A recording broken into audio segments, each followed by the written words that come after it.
안녕하세요. 새벽에 온 주호입니다. 요즘에 장은 좀 안 좋은데 제 주변만 봐도 코인에 대해서 좀 물어보는 사람이 늘었습니다. 이건 뭐 어떠냐, 저건 어떠냐, 그 법안은 뭔 소리냐. 근데 요즘 사람들이 진짜 똑똑해진 것 같아요. 그러니까 옛날 투자자들하고 다르게 이제 뭐 먹을 만큼 먹었으면 딴 데로 가자. 뭐 이렇게 해서 코인 쪽으로 생각을 하는 사람들이 점점 늘어나는 것 같습니다. 근데 이 코인 쪽으로 관심을 가질 때 제일 먼저 보는 코인이 바로 이더리움 같아요. 이더리움은 사실 방송에서도 많이 나왔고, 그래서 이더리움에 대해서 뉴스를 검색하다 보면 창립자가 팔았다, 재단이 팔았다, 이런 뉴스가 있는가 하면, 또 얼마 전에는 이더리움 재단에서 이더리움을 스테이킹을 하기 시작했다, 또 이런 뉴스도 나오고요. 되게 혼란스러운 것 같아서 제가 오늘은 그 부분을 좀 갖고 왔습니다. 대체 이더리움 재단은 뭔 생각인지, 그리고 그건 어떤 효과를 나타내는지, 오늘 제가 준비한 얘기 시작하겠습니다. 일단 이더리움을 오래 갖고 계신 분들이라면 그런 거 많이 느껴보셨을 겁니다. 이더리움 재단을 좋아하는 사람이 거의 없거든요. 이더리움 가격이 좀 오를만 하면 그 고점 근처에서 누가 대량으로 이더를 팔아치워버리고 김세게 만드는 거, 요거 한두 번이 아닙니다. 그리고 그 매도자가 누구였냐? 다름 아닌 이더리움 재단이었습니다. 근데 요 재단이 며칠 전에 좀 충격적인 행동을 했어요. 자그마치 1억 4,300만 달러, 한국 돈으로 거의 2천억 원에 가까운 물량을 시장에 풀어버리는 게 아니라 지들 손으로 묶어버린 겁니다. 약 4만 5천 이더를 추가로 네트워크 보증금 같은 데다가 예치해버렸어요. 얘네가 사실 이런 얘기를 했었거든요. 자기네들이 7만 개 이더를 묶겠다, 그런 목표를 세우고 모은다고 했는데 이걸 엄청 빨리 달성해버렸습니다. 사실상 7만 개 목표를 거의 다 채웠다고 볼 수도 있죠. 근데 좀 이상하잖아요. 그동안은 고점마다 팔아치워서 욕먹던 재단이 갑자기 왜 지들 손으로 저럴까요? 혹시 요게 좀 매도 폭탄 패턴이 끝났다, 이게 좀 어떤 시그널 같은 걸로 봐도 되는 걸까? 제가 일단 요 뉴스부터 먼저 분석해 보겠습니다. 이번 달에 이더리움 재단이 자기들이 갖고 있던 이더를 네트워크 검증 시스템에다가 예치했습니다. 규모는 9,300만 달러, 한화로 약 1,300억 원. 요게 이더가 45,034개를 넣은 겁니다. 그러면 예치가 뭔지부터 짚고 갈게요. 이더리움 네트워크는 안전하게 돌아가려면 누군가가 보증금을 걸고 감시해주는 사람들이 필요합니다. 그 보증금 계좌가 바로 비콘 체인이라는 곳이고요. 한번 여기에 이더를 넣으면 거래소에서 바로 사고 팔 수 있는 상태에서 빠져나갑니다. 빼고 싶어도 정해진 대기줄을 서야만 천천히 나올 수 있죠. 한마디로 정기예금 같은 거예요. 단 만기가 따로 없고 빼는데 시간이 걸리는 형태죠. 요거 스테이킹 해보신 분들은 아시겠지만 20일, 한 달 굉장히 오래 걸립니다. 근데 요렇게 이더를 적립하던 게 처음이 아니죠. 재단은 작년 말부터 조금씩 나눠서 예치를 해왔어요. 그래서 요번 추가분까지 다 합치면 누적으로 약 69,500. 당초 처음 약속했던 목표가 7만 이더였으니까 사실상 다 채운 셈이죠. 요게 규모로 보면 어느 정도냐? 재단이 갖고 있는 매도 가능한 이더 중에서 상당히 큰 비중이 묶인 겁니다. 원래라면 팔 수 있었던 큰 덩어리를 그냥 한 번에 묶어버린 거죠. 자, 그러면 이렇게 큰 돈이 왜 하필 이번 달에 묶였을까요?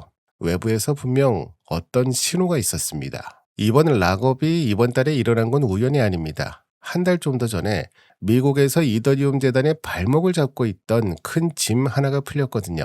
지난 3월 17일이었어요. 미국 증권거래위원회 SEC랑 상품선물거래위원회 CFTC, 우리로 치면 금감원이랑 비슷한 기관 두 곳이 같이 공식 발표를 했습니다. 핵심만 말하면 요거예요. 자기 코인을 자기가 직접 네트워크에 예치해서 이자 받는 거, 그거 증권거래로 안 본다. 요게 왜 중요하냐면 그동안 이더리움 재단처럼 큰 기관이 자기 이더를 스테이킹하면 혹시 미국에서 미등록 증권거래로 걸리는 거 아니냐, 요런 법적인 불안감이 항상 있었습니다. 요게 증권으로 판단이 되잖아요. 그러면 어떻게 되냐면 미국에 있는 거래소에서 싹 다 상폐됩니다. 그러니까 굉장히 무서운 거죠. 근데 그게 한 달 전쯤 깨끗하게 풀린 겁니다. 그리고 규제만 풀린 게 아니죠. 시장 환경도 굉장히 좋아 보입니다. 다들 아시다시피 비트마인 이머전 테크놀로지스라는 미국 상장 기업이 이미 이더를 어마어마하게 사모으고 있었거든요. 무려 497만 이더, 129억 달러치를 비축해서 이더리움 전체 공급량의 4.1%를 가진 최대 보유 기업이 됐습니다. 이게 뭔 뜻이냐? 만약 재단이 매도해도 받아줄 거대 매수자가 옆에서 떡 버티고 있는 셈이죠. 그러니까 그림이 이렇게 됐어요. 규제는 길을 열어줬고 매수자는 받아줄 준비가 됐고 모든 환경이 맞춰진 그때 재단이 이런 결정을 내린 겁니다. 근데 이건 어디까지나 외부 환경이에요. 진짜 이유는 외부가 아니라 그 안에 있었습니다. 외부 규제가 풀렸다. 요거는 어떻게 보면 타이밍을 만들어줬다면 이걸 결단한 자체는 내부적으로 6개월이 넘었더라고요. 시간을 보니까. 그 안에서 굼던 압력이 만들어낸 결과였습니다. 1년 전으로 좀 돌려볼게요. 작년 1월이었어요. 그때 이더리움 가격이 한 3,300달러쯤이었나? 재단이 그 단기 고점에서 이더 100개씩 쪼개서 매도하는 게 온테인 데이터로 그대로 까발려졌습니다. 그러니까 열받는 거죠. 당연히 시장 입장에서는 좀 화가 날 만했어요. 비트코인은 10만 달러를 뚫고 막 솔라나까지 치고 나가는데 이더만 못 가고 있는 겁니다. 근데 거기서 재단이 뭘 했냐? 지들 코인을 팔고 있었어요. 그때 커뮤니티에서 꽤 난리였습니다. 엄청나게 비난을 쏟아붓기 시작했죠. 그렇게 비판이 누적되다가 작년 6월 달에 재단이 결국 입장을 발표합니다. 이렇게 말했어요. 앞으로는 이더를 팔아서 운영비를 마련하는 방식에서 벗어나겠다. 그리고 스테이킹 보상으로 자금을 조달하는 방향으로 정책을 바꾸겠다. 쉽게 말하면 요겁니다. 지금까지는 가지고 있는 코인을 야금야금 팔아서 회사를 돌렸는데 이제부터는 안 팔고 거기서 나오는 이자로 운영하겠다. 요런 약속이었어요. 그리고 올해 들어 그 약속이 본격적으로 실행되기 시작한 거죠. 재단이 가진 이더 중에서 약 38%를 비콘 체인에 예치하면 매달 2.7에서 3.8% 수준의 이자가 나오는데 우리로 치면 정기예금 이자 같은 거죠. 요걸로 운영비를 충당할 수 있는 구조가 만들어진 겁니다. 그러니까 이번 락업은 어느 날 갑자기 터진 일이 아닙니다. 6월 넘게 시장 비판이랑 재단 내부적 재무 고민이 같이 쌓이다가 작년 6월 달에 시장 비판이랑 그런 게 막 터지고 난리가 나면서 이번에 도달한 겁니다. 자, 그럼 이런 결정을 내린 그 재단, 이더리움 재단 도대체 뭐 하는 곳인지 이제 그 정체부터 좀 살펴보겠습니다. 아무래도 이번 뉴스의 주인공은 누굴까요? 이더리움 재단이죠. 아마 이름은 자주 들어보셨을 텐데 막상 이 조직이 어느 정도 규모인지는 잘 모르시는 분들이 많아요. 얘네들은 스위스에 본부가 있습니다. 그리고 비영리기관이고요. 가장 최근에 공시된 자료를 보면 작년 10월 말 기준으로 총 9억 7천만 달러 정도를 운영하고 있습니다. 이게 한국 돈으로 1조 3천억 정도 되죠. 그중에 암호화폐 자산은 7억 8천만 달러 정도 되는데 요 암호화폐 자산의 99.45%가 이더리움 한 종목에 몰빵되어 있습니다. 그러니까 자기 네트워크 코인에 올인한 셈이죠. 이렇게 보면 요 기관의 권한이 좀 와닿으실 거예요. 이더리움이라는 기술을 어떻게 발전시킬지 결정하는 두뇌 역할도 하고 동시에 이더라는 자산을 가장 많이 진 거대한 고래이기도 한 거죠. 이걸 한국 상황에 좀 빗대어 보자면 한국은행처럼 돈을 풀고 묶을 수 있는 결정권을 가진 기관이 동시에 한국에서 원화를 가장 많이 보유하고 있다고 생각해 보세요. 정책을 만드는 사람이 그 정책의 가장 큰 자산 보유자이기도 한 거죠. 이게 지금 이더리움 재단이 그 생태계 안에서 가지는 위치입니다. 그러니까 이 재단이 9,300만 달러를 비콘 체인에 묶었다는 건 이건 그냥 가볍게 볼 수 있는 건 아닙니다. 이더리움 안에서 가장 큰 발언권을 가진 곳이 가장 보수적인 방향으로 자신들의 자산을 관리하기 시작한 거니까요. 근데 여기서 흥미로운 게 하나 있습니다. 이더 재단이 이번에 결정을 내릴 때 사실은 견제해야 되는 다른 거대한 세력이 하나 있었습니다. 세력이 아니라 그냥 회사라고 할게요. 그게 누군지 바로 설명드리겠습니다. 거기가 바로 라이도 파이낸스라는 곳인데요. 라이도가 뭐 하는 회사냐면요. 일반 투자자들이 이더리움 스테이킹을 직접 하기 어려우니까 대신 맡아주는 디파이 업체입니다. 우리가 이더를 32개씩 갖고 직접 검증자가 되는 건 너무 어려우니까 라이도가 모아서 대신해주는 거죠. 한때 이더리움 전체 스테이킹 시장의 약 32%를 점유했어요. 이더리움 네트워크에 묶여있는 이더 셋 중에 거의 하나는 라이도가 관리한 셈이죠. 이걸 한국식으로 비유하면 국민연금 같은 거예요. 국민들이 자기 노후 자금을 직접 굴리기 어려우니까 큰 기관에 맡기고 그 기관이 어마어마한 자금을 모아서 시장에서 막강한 영향력을 행사하잖아요. 이번에 한국 주식도 그랬죠. 그 라이도가 이더리움 네트워크 안에서 딱 그런 위치인 겁니다. 근데 그 회사가 요즘 사정이 좀 어려워졌어요. 자료를 보면 라이도 경영진이 올해 예산을 짤 때 이더 가격을 2,712달러로 잡았는데 어떻게 됐죠? 올해 2월 달에 이더 가격이 2,000달러까지 떨어졌습니다. 예상했던 수익이 확 줄어들면서 회사 곳간이 비어버리는 상태가 됐다. 이런 보고가 나왔어요. 거기다가 더 골치 아픈 게 있었죠. 블랙록이나 그레이스케일 같은 미국 월스트리트 거대 자산운용사들이 ETF를 등에 업고 스테이킹 시장에 직접 들어온 겁니다. 얘네들을 거치지 않고요. 그러니까 우리 동네에서 동네 마트 하나를 크게 잘 운영하고 있었는데 갑자기 대형 마트들이 그냥 막 들어오는 거죠. 그래서 라이도 점유율이 한때 32% 하던 게 23%까지 밀렸습니다. 그럼 라이도가 이렇게 점유율 방어에 비상이 걸린 상황, 바로 그때 이더리움 재단이 지금 이더 7만 개를 맡긴다고 했잖아요. 그러니까 요걸 어디다가 맡기느냐, 이게 엄청나게 중요한 결정이 됐습니다. 근데 어디다가 맡겼을까요? 여기서 진짜 흥미로운 부분이 나옵니다. 이더리움 재단이 이더를 스테이킹한다고 했을 때 사실 가장 쉬운 길이 있었어요.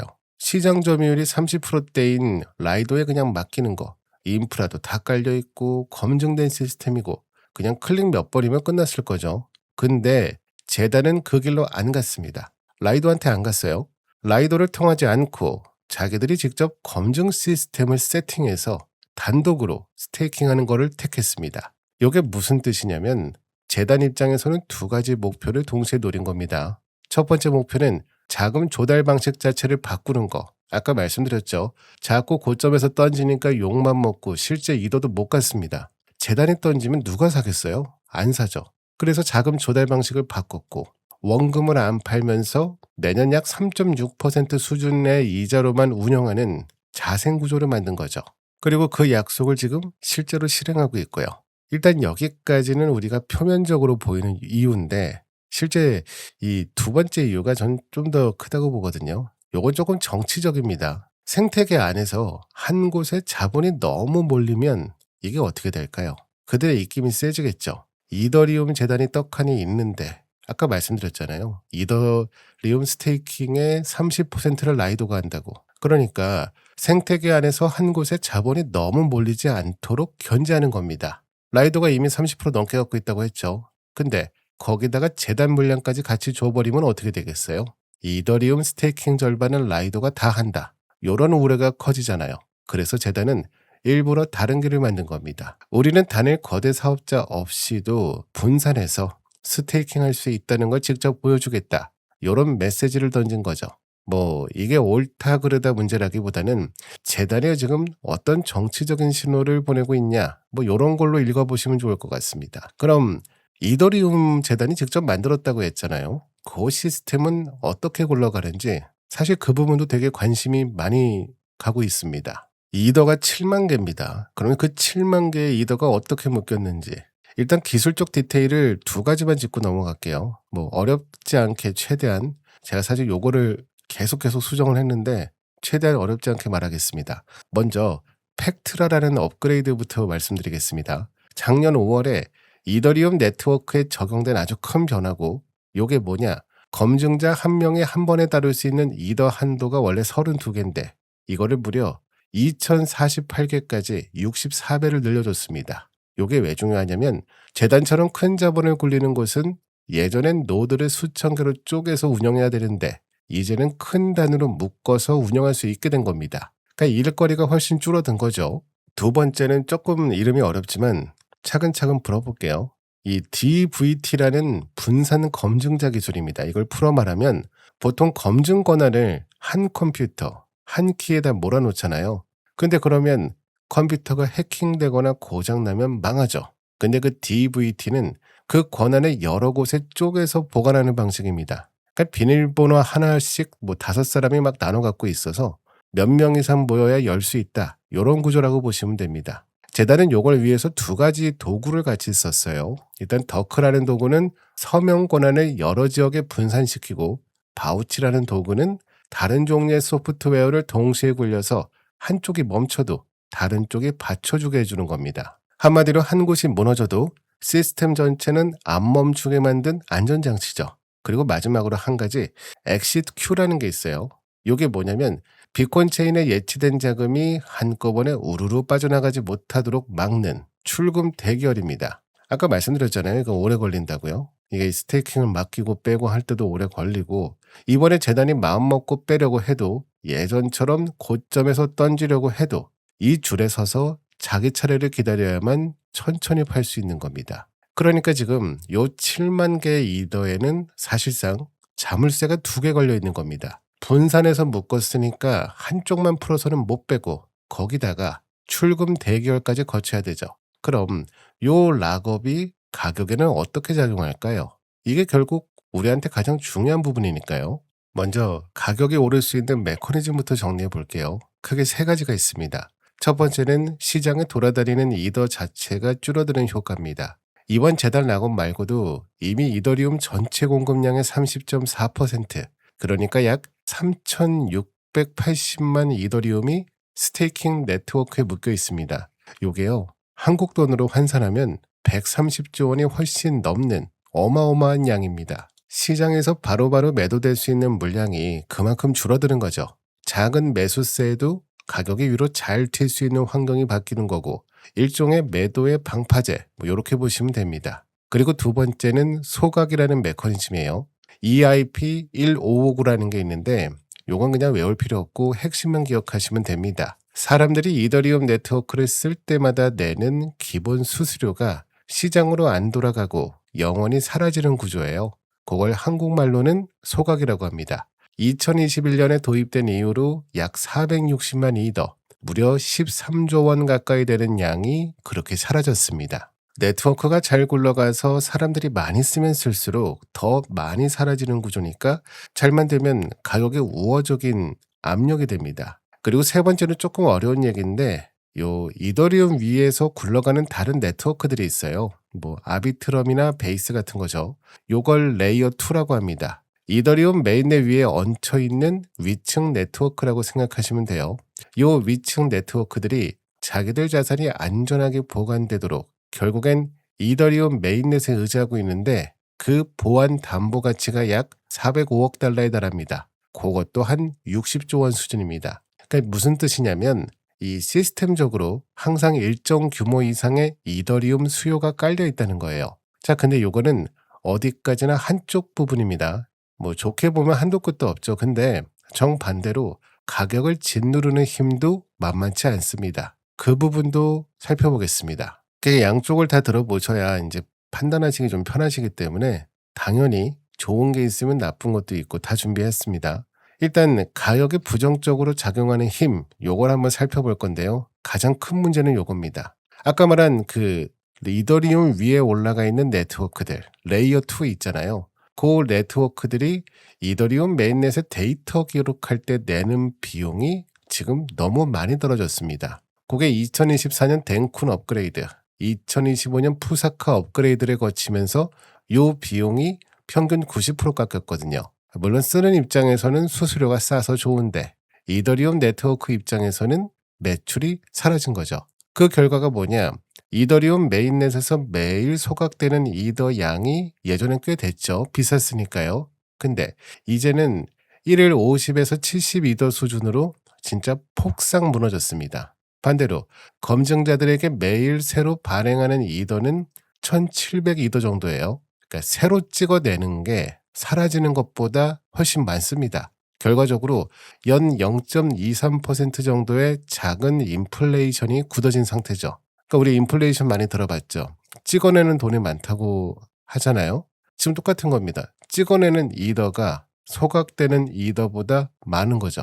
이걸 가만히 두면 이더리움 양이 매년 조금씩 늘어난다는 얘기죠. 그리고 두 번째 문제는 돈이 메인넷이 아니라 위층, 레이어 2로 다 흘러간다는 겁니다. 작년 3분기 기준으로 레이어 2 네트워크들이 사용자한테 받는 수익, 요게 2,408만 달러였는데 정작 이더리움 메인넷의 보안비로 낸 돈은 그러니까 자릿세로 낸 돈은 58만 달러밖에 안 됩니다. 차이가 어마어마하죠. 돈은 지들이 다 벌면서 정작 이더한테 내는 돈은 쥐꼬리만큼만 내는 겁니다. 그럼 왜 이렇게 됐냐? 그래서 나오는 게 바로 솔라나입니다. 세 번째는 솔라나 경쟁자 얘기예요. 솔라나는 24시간 수수료 수익이 약 103만 달러인데 좀 기분 나쁘실 수도 있어요. 103만 달러라고 했잖아요. 이더리움 레이어 2 네트워크 다 합친 게 18만 달러입니다. 그러니까 솔라나 한 명한테 5명이 합쳐도 못 이기고 있는 상황이죠. 그러니까 이번에 재단이 락업을 했다. 이더를 묶었다고 해서 이걸 마냥 좋게만 보고 모든 게 다 행복할 거다. 이렇게 생각하시면 안 됩니다. 이런 사정도 알고 계셔야 돼요. 그럼 앞에서 말씀드렸던 것들을 조금 다른 각도로 정리를 해볼게요. 이번에 재단 락업이 직접 손댄 부분은 명확합니다. 그동안 재단이 고점마다 이더를 팔아치우던 그 매도 압력의 불확실성을 이번에 영구적으로 차단한 겁니다. 시장 입장에선 이번 달은 또 얼마나 팔까? 요런 걱정은 좀 안 해도 되는 환경이 만들어지는 거죠. 요게 장기적으로는 매우 좋은 시그널로 읽힐 가능성이 높습니다. 그리고 공급이 줄어드니까 아까 말씀드린 대로 시중에 이더가 없고 이런 것만 봤을 땐 다 좋죠. 그리고 아까 말씀드렸던 문제들, 레이어2들이 이더리움의 가치를 다 빨아먹는 구조, 소각량이 발행량을 못 따라가는 구조, 그리고 솔라나로 계속 빠져나가는 흐름, 이런 문제들은 이번 락업을 하든 뭘 하든 어떠한 해결도 하지 못합니다. 그러니까 이번 뉴스를 조금 정확하게 보시려면 영역을 좀 나눠서 보셔야 됩니다. 이번에 해결이 된 부분과 아직 해결이 안 된 부분, 문제가 남아있는 부분을 살펴보셔야 돼요. 그러면 이게 이더리움이 덩치가 큰 코인이잖아요. 이번에 이더리움이 락업을 했고 이게 다른 코인들 수급에는 어떻게 영향을 줄까요? 근데 아주 영향을 미치는 코인이 딱 2가지가 있는데 이게 사실 좀 익숙하지 않은 코인일 수도 있어요. 근데 너무나 정반대라서 한번 제가 사례를 갖고 와봤습니다. 첫 번째는 SSV 네트워크라는 코인인데 아까 위에서 말씀드렸던 그 분산 검증자 기술 있잖아요. 이 SSV 네트워크가 거기에 대표적인 프로토콜입니다. 이미 검증자를 15만 개 이상 굴리고 있고 거기다가 이번에 이더 재단이 분산 검증자 기술을 사실상 표준으로 격상시켜줬으니까 다른 기관들도 따라올 가능성이 커졌죠. 그러니까 SSV 입장에선 되게 좋은 그림이죠. 근데 정반대인 곳도 있습니다. 아까 말씀드린 라이도 토큰 있잖아요. 이더리움이 원래라면 거기다 보내주는 게 좀 맞는데 이번에 안 보냈다고요. 그 라이도 토큰을 LDO라고 하는데 라이도가 자기 토큰 가치를 방어하려고 자동으로 바이백, 그러니까 회사 돈으로 자기 토큰을 다시 사들이는 메커니즘을 도입할 예정입니다. 근데 이게 발동하려면 라이도의 연간 수익이 4천만 달러를 넘고 거기다 이더 가격이 3천 달러 이상이어야 됩니다. 그래야 그 초과분으로 매년 1천만 달러어치 LDO 토큰을 매수할 수 있어요. 근데 문제는 이번에 재단이 7만 이더를 라이도에 안 맡기고 자기들이 직접 한 겁니다. 그러니까 라이도 입장에선 잠재적으로 들어왔어야 될 거대 자금이 그냥 안 들어온 거죠. 그래서 결국 LDO 토큰 바이백 발동도 미뤄질 위험이 생긴 겁니다. 되게 웃기죠. 한쪽에서는 같은 사건을 놓고 한쪽은 그냥 돈을 빨아들이고 다른 한쪽은 돈을 다 비껴가니까요. 그만큼 이더리움이 지금 갖고 있는 영향력은 엄청납니다. 자, 그럼 아마 이게 제일 궁금해 하실 겁니다. 그러면 이더가 지금 묶기 시작했잖아요. 묶어놨고 이게 좀 어떤 효과를 줄까요? 그래서 제가 비슷한 과거 사례들을 갖고 와봤습니다. 이걸 좀 같은 잣대로 비교해 보는 게 도움이 될 겁니다. 먼저 실패한 사례부터 보겠습니다. 2019년 11월에 스텔라라는 프로젝트가 있었어요. 스텔라 재단이 자기들이 갖고 있던 토큰을 무려 절반 550억 개를 한 번에 소각해버렸습니다. 이게 당시 가치로 약 47억 달러, 한국 돈으로 6조 원이 넘는 양이죠. 더 이상 매도 안 할 테니 안심해라. 그런 메시지로 자기네들 자산을 그냥 파괴해버린 겁니다. 역시나 그 발표 직후엔 가격이 하루도 안 돼서 25% 폭등했습니다. 시장이 환호한 거죠. 근데 약발이 오래 안 갔어요. 한 달 뒤에 다시 떨어졌고 3개월이 지나도 원래 출발했던 그 자리, 우리 참 자주 봤죠. 그런 패턴. 거기 박스권에서 못 벗어났습니다. 결국 가격 방어에 실패한 겁니다. 무려 50%를 소각해버렸는데요.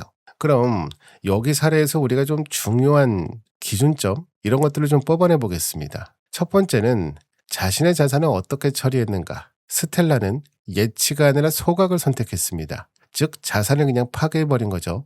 그리고 두 번째는 자금 조달 방식.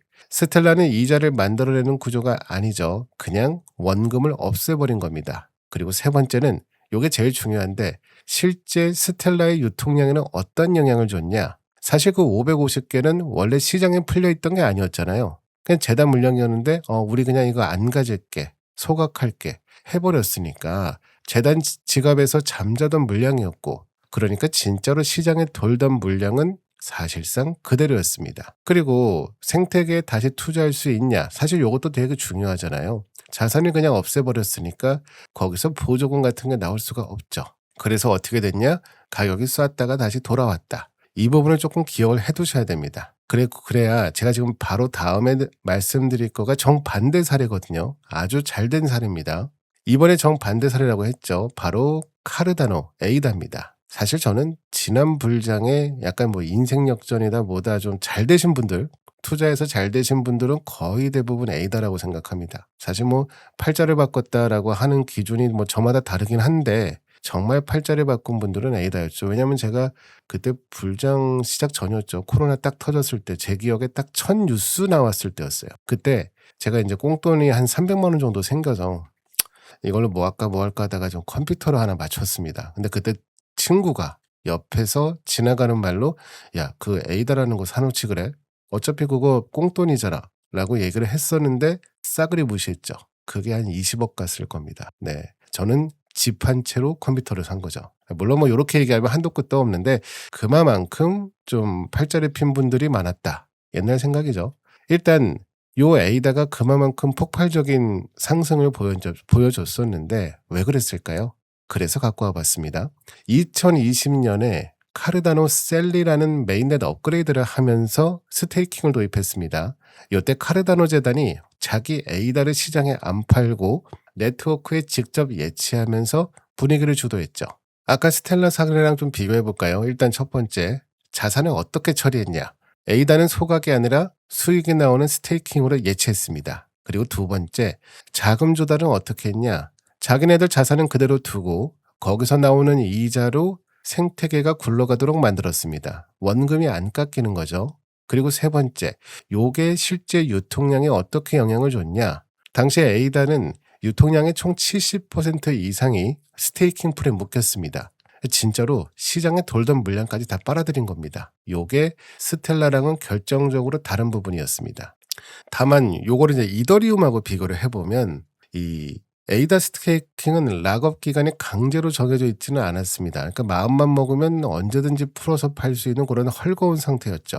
요거는 조금 약점이었습니다. 그래도 2021년 9월에 3.1달러까지 사상 최고가까지 갔습니다. 요거는 사실 분명한 성공 사례로 분류되죠.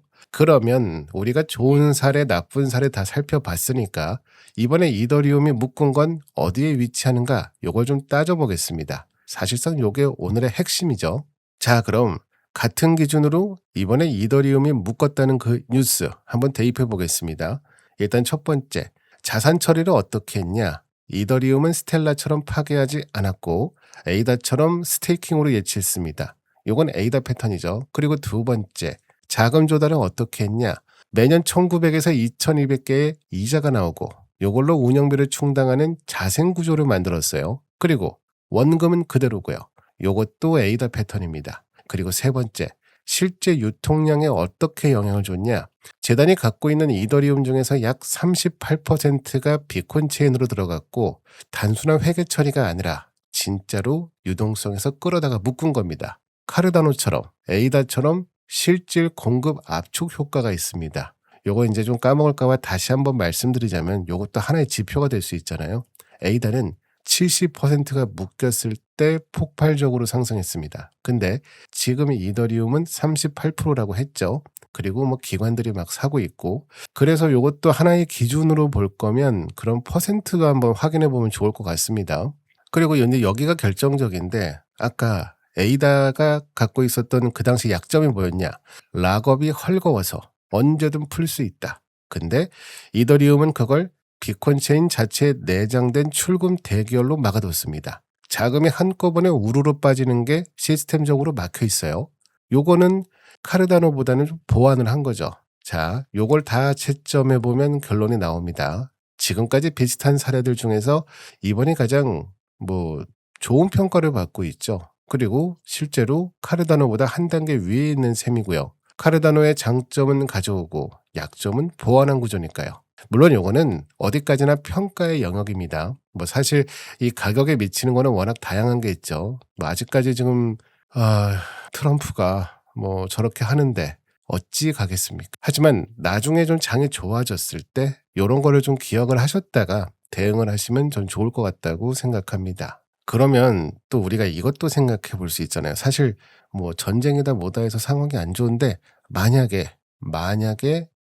엄청 잘 됐을 경우랑 엄청 안 됐을 경우랑 요 두 가지 시나리오도 한번 제가 준비해 왔습니다. 일단은 앞으로 한 6개월에서 1년 사이에 작동할 수 있는 이 두 가지 이벤트가 있는데 둘 다 요게 다 잘 풀린다면 요런 조건입니다. 일단 첫 번째는 글램스테르담. 요게 이더리움 업그레이드 이름입니다. 참 이름 복잡하게 져요. 글램스테르담. 약간 팩트라였죠. 이름이 좀 독특한데 그냥 다음 큰 업데이트 코드명이라고 보시면 돼요. 올해 5월에서 6월쯤이 목표라고 하는데 거의 다 됐죠. 근데 핵심은 요겁니다. 지금까지는 이더리움이 트랜잭션을 한 줄로 세워서 하나씩 처리했거든요. 근데 요거를 여러 개를 동시에 처리하는 방식으로 바꾸는 겁니다. 그러니까 이제 우리가 동네에 보면은 1차선이 있잖아요. 1차로로 된 도로가 막 고속도로처럼 5개로 넓어지는 거죠. 요게 잘 되면 복잡한 스마트 컨트랙트의 연산의 가스비, 그러니까 이 수수료가 최대 78.6%까지 떨어질 수 있다고 합니다. 요게 왜 중요하냐면 지금 메인넷 위에 레이어 2들이 다 빨아먹고 있다고 했잖아요. 걔네들이 왜 빨아가냐? 속도가 빨라서 그럽니다. 그러니까 이더리움이 갖고 있는 가장 고질적인 문제가 느리다는 거예요. 느린 거를 해결하기 위해서 그냥 도로를 넓힌 겁니다, 이번에. 그래서 요게 잘 안착이 되면 이더리움 입장에서는 솔라나 대비 가장 심각했던 약점이 어느 정도 해결이 되는 겁니다. 그리고 두 번째는 미국 SEC가 지금 심사 중인 스테이킹 ETF 수정안입니다. 이걸 풀어서 말하면 지금 이미 출시됐죠. 이더리움 현물 ETF가 출시는 됐는데 여기다가 스테이킹 보상 기능을 추가하자는 안입니다. 이 보상 수익률은 약 3.1에서 3.3% 수준입니다. 만약에 이게 올해 2분기 안에 통과되면 어떻게 되냐. 월스트리트 큰손들이 아마 엄청나게 들어오겠죠. 그리고 아까 말했듯 셀프 스테이킹이 증권법 적용 대상이 아니라고 한 달 전에 이미 정리가 됐기 때문에 통과 가능성 자체는 좀 분명히 높아진 건 맞습니다. 그래서 아까 말씀드린 도로 확장 그리고 ETF에 들어가 있는 스테이킹 보상 기능 추가 요게 좀 다 잘 풀리면 가스비도 회복되고 거대 자본도 새로 들어오고 요게 이제 제일 베스트 시나리오입니다. 자, 그리고 오늘 이 뉴스가 갖고 있는 그냥 본질적인 의미를 좀 정리해 볼게요.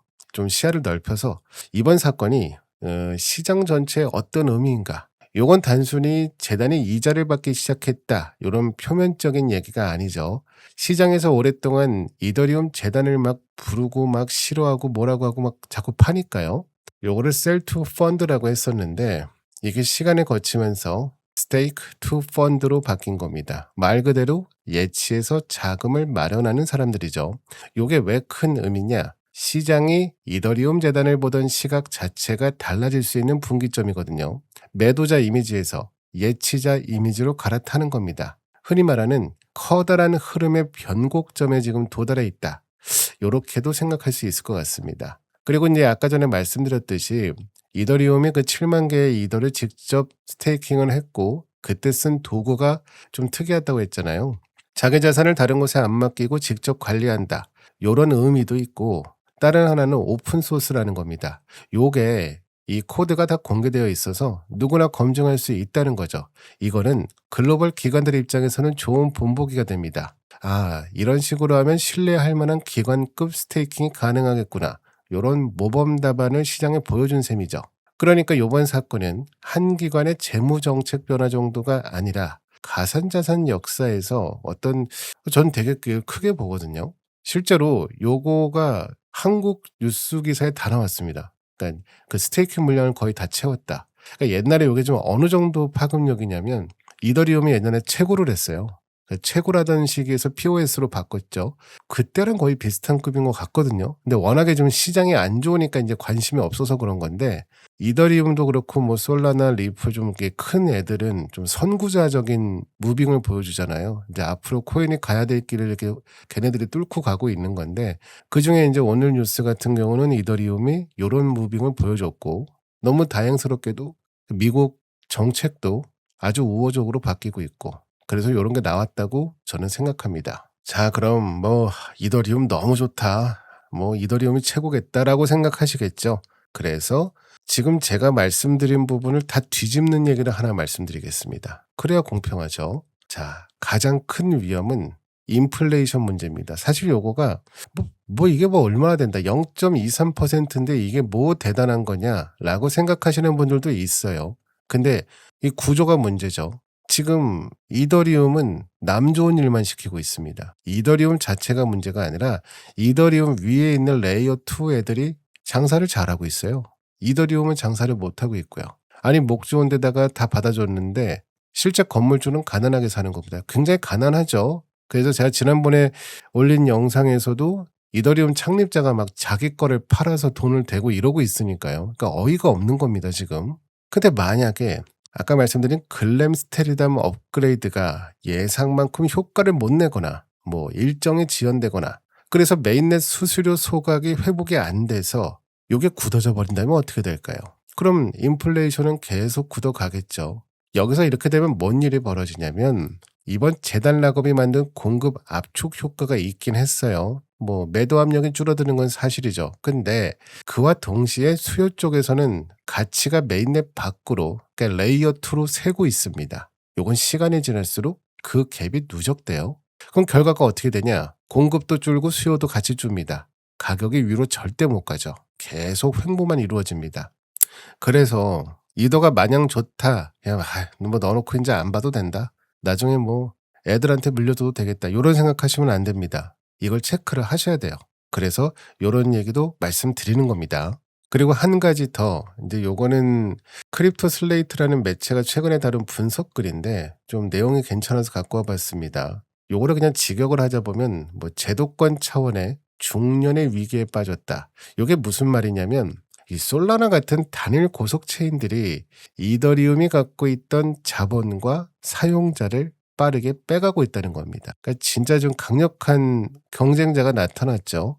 그 솔라나는 트랜잭션 속도가 되게 빠르고 수수료도 거의 공짜에 가깝습니다. 그러다 보니까 밈코인 아시죠? 밈코인은 다 솔라나에서 했습니다. 디파이 활동도 점점 그쪽으로 쏠리고 있고요. 요런 분석을 따라가면 조금 그림이 어두워지죠. 뭐 최근에 뭐 그 리플도 그 리플을 이렇게 포장지를 싸서 솔라나에 보내서 그걸로 이제 뭐 했다고 제가 이제 또 영상도 올렸었는데 그러니까 이게 아까 뭐 중년이라는 말씀드린 거가 이더리움이 너무 빨리 늙어버려서 솔라나 같은 후발주자한테 밀리는 거 아니냐 이제 요런 내용이었거든요. 그러니까 재단이 아무리 막 물량을 락업하고 뭐 해도 이 수요 자체가 빠져나가는 큰 흐름을 못 막는다는 논리입니다. 물론 요런 반대 논리에 요렇게 답할 수도 있어요. 이 빠져나간다는 거, 레이어 2 애들이 다 먹는다는 거. 근데 레이어 2가 사실 솔라나에 있는 레이어 2보다는 이더 레이어 2가 되게 단단합니다. 그 이더리움 위에 있는 네트워크들이 보유한 자산의 가치가 한국 돈으로 60조 원 수준이에요.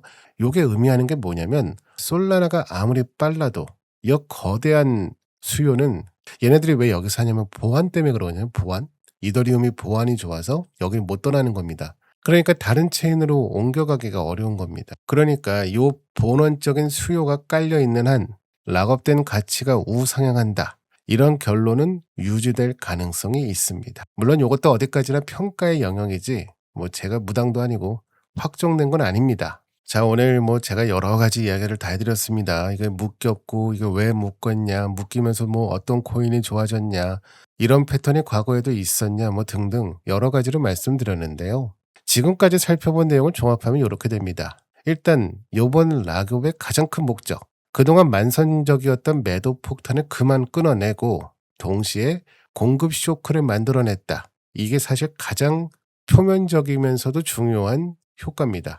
그리고 이더리움이 어떤 본보기를 보였다는 거, 그리고 다른 기관들도 따라할 수 있고 외부 기관들이 봤을 때 신뢰가 생길 수 있다는 점, 그것도 추가적인 효과라고 저는 생각을 합니다. 그래서 일단 이제 뭘 봐야 되냐? 가장 먼저 제일 중요한 건 글램스테르담 업그레이드가 어떻게 작동하느냐. 사실 저는 요거가 지금 이더가 태어나서 지금까지 여러 번 업그레이드를 했죠. 물론 그것도 나중에 한번 특집으로 다룰 건데 제일 중요한 업그레이드 같습니다. 이더리움이 앞으로 죽냐 사냐까지는 아니겠지만 그 정도도 될 것 같은데 엄청 중요할 것 같아요. 제가 이제 내일 올라갈 거는 솔라나 얘기거든요. 솔라나 분위기 되게 좋습니다. 이게 솔라나가 이더리움을 잡겠다고 나오는데 모르겠어요. 누가 이길지. 나중에 기회가 되면 솔라나랑 이더를 그냥 대놓고 비교한 것도 한번 만들어 볼까 하는데 댓글에 욕이 너무 많을 것 같아서 걱정되긴 하지만 어쨌든 요 업그레이드가 잘 돼야 전 잘 됐으면 좋겠어요. 그래서 전 개인적인 바람이 그 리플도 잘 되고 이더도 잘 되고 솔라나도 잘 되고 다 잘 됐으면 좋겠습니다. 지금 비트코인 혼자만 잘 되고 있잖아요. 그래서 요 업그레이드 일정만 좀 체크를 해보시면 좋을 것 같다. 요렇게 정리하면 될 것 같습니다. 오늘 제가 준비한 내용은 여기까지입니다. 모두 이제 열심히 공부하셔서 좋은 결과, 안전한 결과 있었으면 좋겠습니다. 감사합니다.